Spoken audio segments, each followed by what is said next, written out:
हरदा जिले से लगी 2 घंटे से रावेत।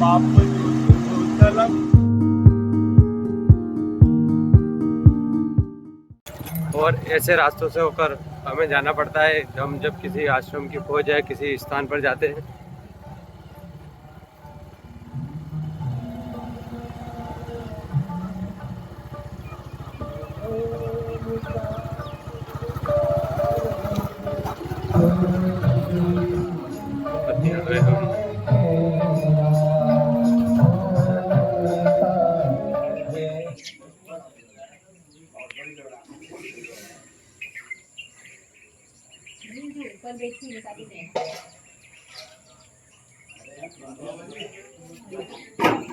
जो उद्देश्य में कर रहा हूँ वो तो मेरे को तो कुछ मिला नहीं, आपको मेरे को मिला है, मेरे को लाभ नहीं मिला।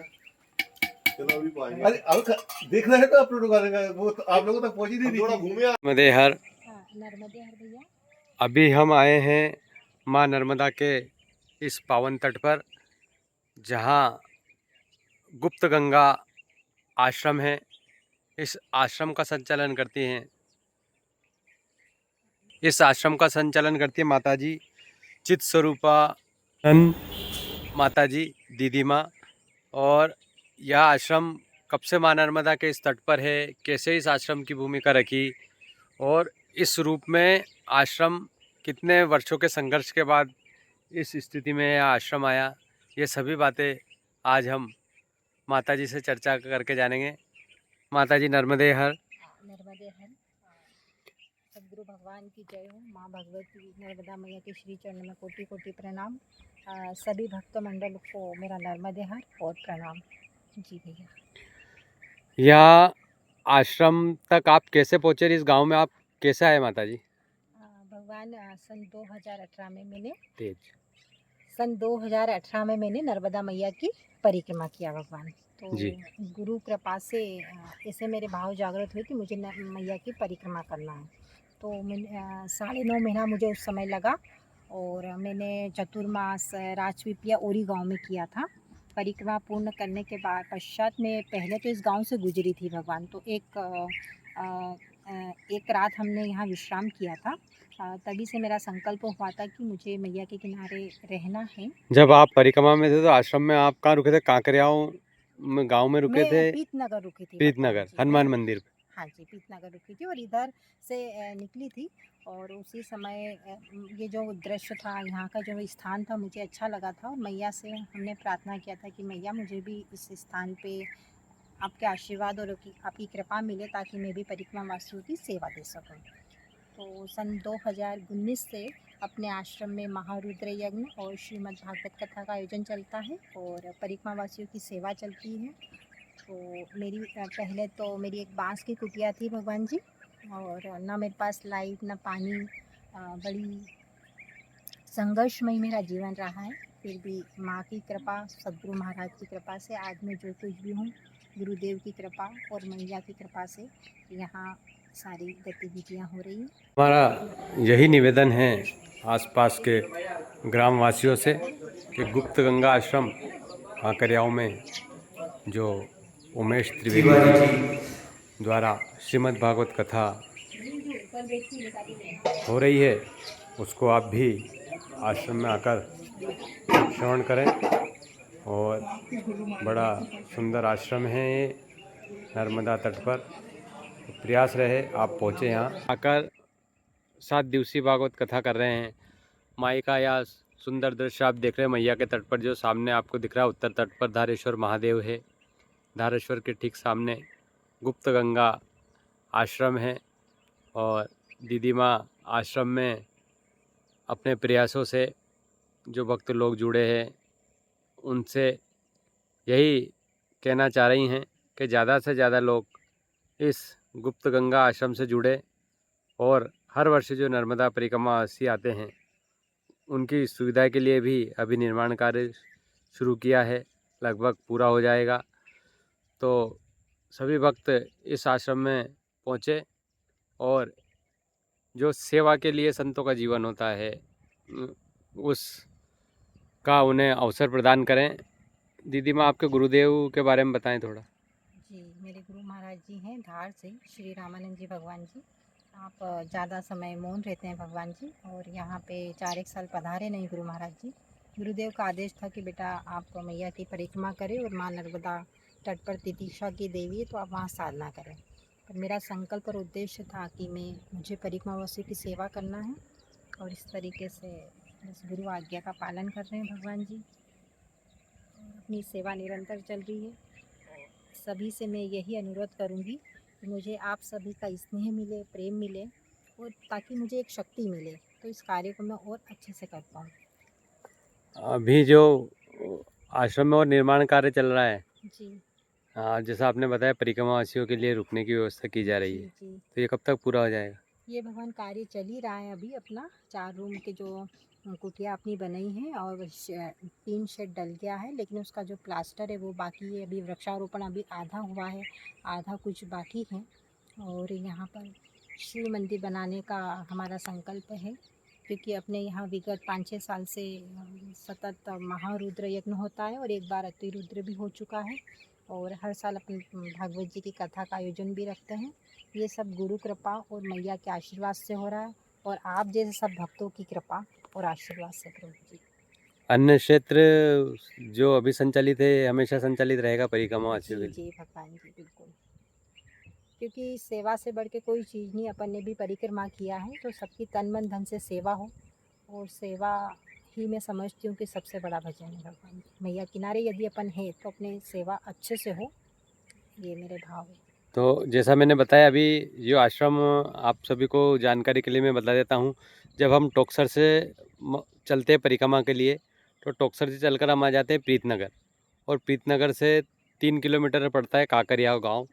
काकरियाव से जब परिक्रमावासी रावेरखेड़ी बाजीराव पेशवा समाधि स्थल की ओर चलते हैं, तो काकरियाव से 1 किलोमीटर आगे गुप्त गंगा आश्रम पड़ता है। आपके सीधे हाथ पर यह आश्रम है। तो जितने भी परिक्रमावासी और परिक्रमा जाने वाले नर्मदा भक्त मेरी बात को सुन रहे हैं, वो एक बार अवश्य गुप्त गंगा आश्रम में आकर दीदी के सत्संग का और इस अन्य क्षेत्र का लाभ लेवें, क्योंकि यह जीवन जो है वह सेवा के लिए है। और इस बात को वही जानते हैं जो माँ नर्मदा के तट पर स्वयं परिक्रमा करके आए हैं। उसे पता चलता है कि शूल पानी की झाड़ियों में जिनके पास कुछ नहीं है, वो भी परिक्रमावासी की किस प्रकार निस्वार्थ भाव से सेवा करते हैं। सेवा का भाव ऐसा संतों में तो रहता ही है, पर जो परिक्रमा करके आता है उसके मन में यह जरूर रहता है कि हमें भी कुछ करना चाहिए। और उसी लक्ष्य की और दीदी माँ हैं। और इस जगह पर जो आप पीछे देख रहे हैं, ये ऐसा कांटों का जंगल था। उस जंगल को आज जो आश्रम का स्वरूप दिया है, तो ये इसीलिए दिया है कि यहाँ पर नर्मदा पथ पर, नर्मदा के तट पर जो भक्त लोग परिक्रमा करने आते हैं, उनको रुकने की व्यवस्था हो, उनकी भोजन की व्यवस्था हो। यही संकल्प दीदी माँ का भी है। तो आप सभी से निवेदन, अगर आश्रम के सहयोग के लिए अगर आप चाहते हैं कोई भक्त आश्रम में सहयोग करे, क्योंकि नर्मदा तट के कई भक्त हैं जो वो आश्रम में कुछ देना चाहते हैं, पर उनको एक माध्यम हो, उन तक अपनी बात पहुँचे। तो आपका कोई आश्रम का कोई ऐसा नंबर, फ़ोन पे नंबर ऐसा कुछ है? हाँ जी, जो मेरा नंबर है भगवान जी, वो पे नंबर ही है 8770454647। हाँ, जो ये फ़ोन पे नंबर दीदी माँ ने आपको बताया है, एक बार पुनः आप एक बार और बताएं। 8770454645। जो दीदी माँ ने आपको फ़ोन पे नंबर बताया है, यदि कोई भक्त इस पुनीत कार्य में नर्मदा परिक्रमावासियों की सेवा के लिए अपने मन से वो चाहे कि अपने जन्मदिन पर, अपनी विवाह वर्षगांठ पर, अपने बच्चों के जन्मदिन पर इस पुनीत कार्य में जो नर्मदा परिक्रमावासी पैदल यहाँ से होकर गुजरते हैं, उनको आपके पैसों द्वारा एक दिन का भोजन प्रदान हो, या जितनी आपकी क्षमता है, जितनी आपकी श्रद्धा है, उस अनुसार आप घर बैठे ही फ़ोनपे से या पुण्य लाभ ले सकते हैं। पुनः एक बार दीदी माँ को प्रणाम। मातश्री नर्मदे हर।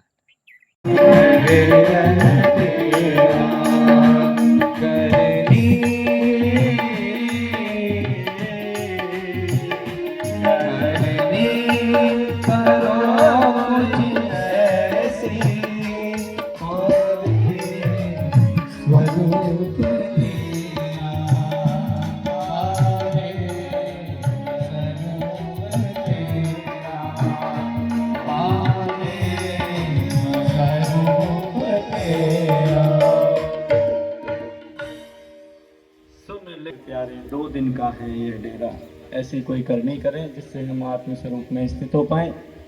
ये 84 की जो योनि है वो सिर्फ और सिर्फ केवल मुक्ति से ही छूटती है।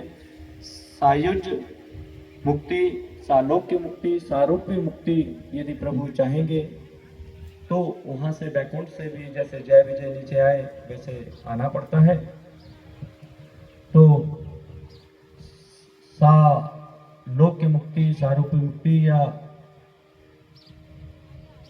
ये जो 3 मुक्तियां हैं, इनके अतिरिक्त यदि केवल मुक्ति से, आत्म तत्व चिंतन से, आत्म स्वरूप को प्राप्त करके ज्ञान मार्ग से यदि जाएंगे तो कोई आवागमन नहीं होगा। इसलिए ज्ञान तिलक को लीजिए और हमारा ये कहना मानो, ऐसा गुरु महाराज ने कहा, यहाँ जड़ भरत ने कहा, वहाँ सुखदेव जी परीक्षित जी को बता रहे हैं। फिर अपना जो रूप है वो रूप तो ऐसा है कि सब भूपन का भूपा है, वो तो उसको प्राप्त करो जो सबसे अनूपा है और दूर भी नहीं है और पास भी नहीं। बात ये आता है कि centre is everywhere but circumference is nowhere. जो केंद्र बिंदु है वो कहीं से भी प्रकट हो सकता है और पर उसकी परिधि कहीं नहीं है, वो अनंत है, गगन सदृशम है। तो इसलिए वो दूर भी नहीं है और पास भी नहीं है, ऐसा कहना है। ये ज्ञान लो और उससे, जैसा कि भगवान श्री कृष्ण ने भी कहा, उनने भी यही कहा उस श्लोक में कि सर्वाणि धर्माणि त्याज्य, ये सभी धर्मों का त्याग कर दो। पाप का, पुण्य का, जितने भी विकार हैं, जितना भी वो सुख दुख, लाभ हानि, जय पराजय, वही तुलसीदास जी ने कहा, हानि लाभ जीवन मरण यस अपयस विधिहात। ये बात को पक्का समझकर और इनमें जो द्वैत है उससे निवृत्त हो जाओ और अपने स्वरूप में स्थित हो जाओ।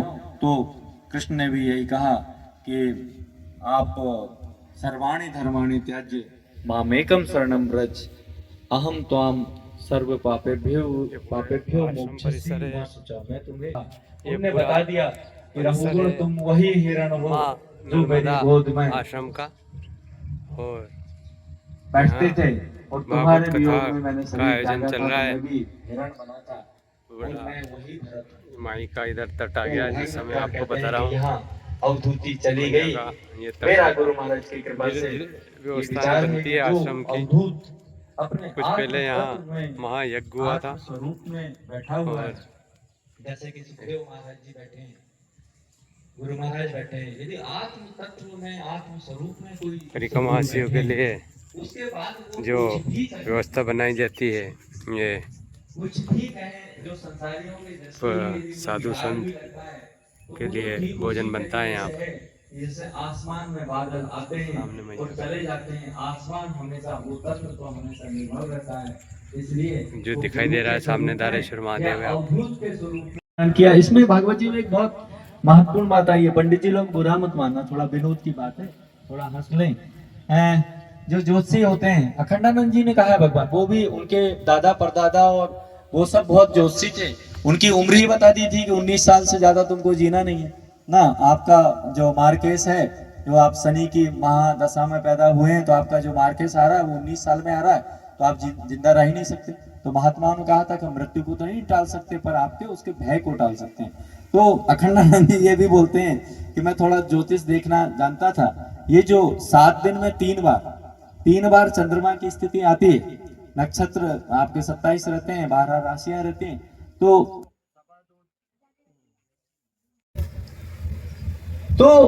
कोई ना कोई 2-3 ग्रह तो खराब स्थिति में हमेशा, किसी की भी देखो तो कोई भी ज्योतिषी ये बता सकता है कि भाई आज ये ग्रह आज की स्थिति में ये आपके अच्छे नहीं, इनके लिए कुछ कर देते हैं। तो भगवान, ये इतनी बड़ी पृथ्वी है, इतना बड़ा सौर मंडल है, इतना बड़ा ब्रह्मांड है, हर जगह पृथ्वियां हैं, उनके अपने ग्रह मंडल हैं। ये जो ग्रह नक्षत्र जो हैं, जो ये प्रभाव डालते हैं, ये संपूर्ण पृथ्वी पर डालते हैं। किसी एक इंसान पर, एक आदमी पर नहीं डाल रहे, ये पूरे चराचर पर, सब पर ये अपना प्रभाव डाल रहे हैं। समुद्र पर डाल रहे हैं, ज्वार हो रहा है, भाटा हो रहा है, ये सब सब पूरे के पूरी संपूर्ण पृथ्वी पर ये प्रभाव डाल रहे हैं। इसीलिए जो भगवान की शरण में है उसको कभी ये नहीं सोचना चाहिए कि इस ग्रह की इस दशा के कारण उसकी कभी विपरीत स्थिति निर्मित होगी। उसका हृदय हमेशा भगवताकार रहेगा, और जब भगवान ही आपके हृदय में भक्ति महारानी के साथ में वो रहेंगे, हमेशा रहते हैं। सिर्फ हम जानते नहीं, एक डाल दो पंछी बैठे, एक गुरु एक चेला, वो तो साक्षी के रूप में है ही। और जो असली जो चेतन है, जो वो डैश पर है, वो तो उसकी ऊर्जा से ही हम बोल रहे हैं। एक कौशल्या के राम है अयोध्या में, एक घट घट के राम है कस्तूरी कुंडल बसे मृग ढूंढे वन माए, ऐसे घट घट राम है दुनिया देखे नाए। तीसरा ऊर्जा के रूप में राम है, और चौथा कबीर का वो राम है जो तो आत्म तत्व के रूप में राम है। कह कबीर में पूरा पाया। पंडित जी लोग आरती की तैयारी करें, जब तक 5 मिनट कथा चलती रहेगी, आप आरती की जब तक तैयारी, हाँ तो आ जाए। इसके बाद में ये कोई देश नहीं है, देश से देशांतर नहीं है, सिर्फ ये जो सूक्ष्म शरीर छूटता है उस समय जो वासना की स्थिति है उससे एक लंबा सपना बन जाता है। और चूंकि शरीर नहीं रहता, शरीर होता तब तो कोई चिकोटी काटता और सपना टूट जाता, शरीर नहीं रहता इसलिए वो सपना नहीं टूटता। हजारों वर्षों का बुरा सपना हो जाता है तो वो नरक है, और हजारों वर्षों का जो अच्छा सपना हो जाता है वो शरीर छूटने के बाद वो स्वर्ग है। तो स्वर्ग नरकों का वो किया। यहाँ पर पंचम स्कंद श्रीमद् भागवत महापुराण का पूर्ण होता है। कल अजामिल उपाख्यान से 6वां स्कंद से प्रारंभ करना, 7वां, 8वां, 9वां और 10 पूर्वार्ध में पहुंच के भगवान श्री कृष्ण का जन्म होगा। तो भगवान का जन्म तो 3 बजे हो पाएगा। भगवान जी, भगवान जो भी है, खैर गुरु महाराज की कृपा।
गगन समान क्रांतिकारी